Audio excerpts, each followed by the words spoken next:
Behold, the Lady of the Lilies, painted by the enigmatic Julian Thorne in 1888. Art historians have called it the pinnacle of late Victorian Romanticism. Look at the way the light caresses her porcelain skin, the almost photographic detail in the folds of her lace dress, the lifelike dew on the lily petals.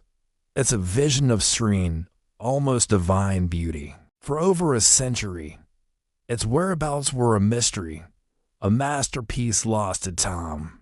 But when it resurfaced in a dusty Parisian attic in 1992, it brought more than just artistic wonder back into the world. It brought a shadow. Every single person who has owned this painting since its rediscovery has met a tragic, untimely end. An auctioneer who fell from his balcony, a collector who wasted away from a mysterious illness, a young couple who vanished without a trace, leaving only the painting hanging on their wall. The official reports call them accidents, coincidences, unsolved cases. But those who know the painting's history call it by another name, a curse. It's easy to be mesmerized by the surface, by the delicate beauty that Thorne so masterfully crafted. But the true story, the dark secret of the Lady of the Lilies, isn't on the surface. It's woven into the very fabric of the canvas, hidden in plain sight. Art analysts who've dared to study it have noticed anomalies, brushstrokes that don't follow the conventional patterns of the era, geometric arrangements that seem jarringly deliberate, almost mathematical. Look closer. Here, in the shadows behind the lilies, it almost looks like text. And here, in the intricate pattern of her lace collar, it's not just a pattern, it's a cipher. When we run these anomalies through a spectral analysis program, what we find is chilling. It's not just random marks, it's a language to code. Listen, I bind thee, spirit of sorrow, to this vessel of oil and cloth. Let my grief be thy cage, and my art be thy torment. Whosoever gazes upon my despair shall share in it. Whosoever possesses my creation shall possess my fate. This wasn't just a painting. It was a ritual. Julian Thorne wasn't just an artist. He was a man consumed by grief after the sudden death of his wife, the very woman depicted here. He didn't paint her likeness to remember her. He painted it to trap something else. He believed a malevolent spirit was responsible for his loss. And in a fit of grief-stricken madness, he used his genius to perform a dark alchemy, binding that entity to the painting forever. He poured his pain, his rage, and his desire for revenge onto the canvas, creating not just a masterpiece, but a prison. And the code is the key to the prison, a perpetual incantation hidden within the art itself. The curse doesn't manifest as a shadowy figure in the night or a ghostly whisper. It's far more insidious. It's a psychological contagion. Let's consider the case of Arthur Finch, a wealthy industrialist who purchased the painting in 1998. His journal entries tell a terrifying story. At first, he was enchanted.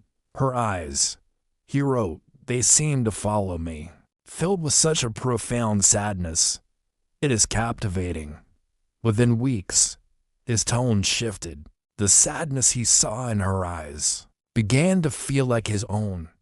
He became withdrawn, canceling social engagements to spend hours, days, just staring at the painting. He wrote of feeling a constant, oppressive weight, as if the air in his own home was too heavy to breathe. He became paranoid, believing his business partners were plotting against him, that his family was hiding secrets. The painting was no longer just an object on his wall. It was the center of his universe, a beautiful, silent companion that was poisoning his mind from the inside out. He described hearing a faint, high-pitched sound in his quietest moments, a sound he couldn't place. He wrote, "It is as if a part of my own mind is screaming, and I cannot make it stop.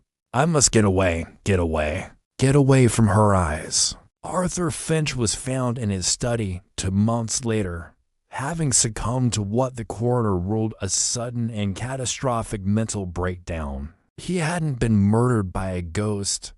He was consumed by the despair radiating from the canvas. What does this tell us about the nature of creation? Where is the line between genius and madness? Between art and artifact? Between a brushstroke and a curse? Julian Thorne, in his moment of ultimate despair, channeled something more than just skill. He weaponized his talent, turning his grief into an active, malevolent force. The painting isn't haunted by his wife's ghost. It is haunted by his grief itself. It is a perpetual echo of a man's descent into darkness, an echo that infects anyone who gets too close.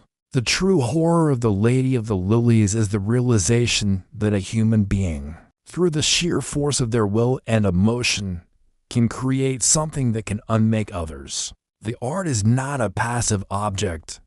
It is an active predator, and it is still out there. It currently hangs in the private collection of the Blackwood Manor Museum in rural England. Not on public display, but for how long? How long until the next person gazes into her eyes and finds their own despair staring back? The curse is real, and it travels not through touch, but through sight, through understanding. It travels through the story, just by me telling you this. By you learning the truth of its creation, the code has been transferred. It's in my head. Thank you for watching. If you were captivated by this story, please consider subscribing to our channel and hitting the notification bell for more deep dives into the world's most mysterious artifacts. Stay curious and stay safe.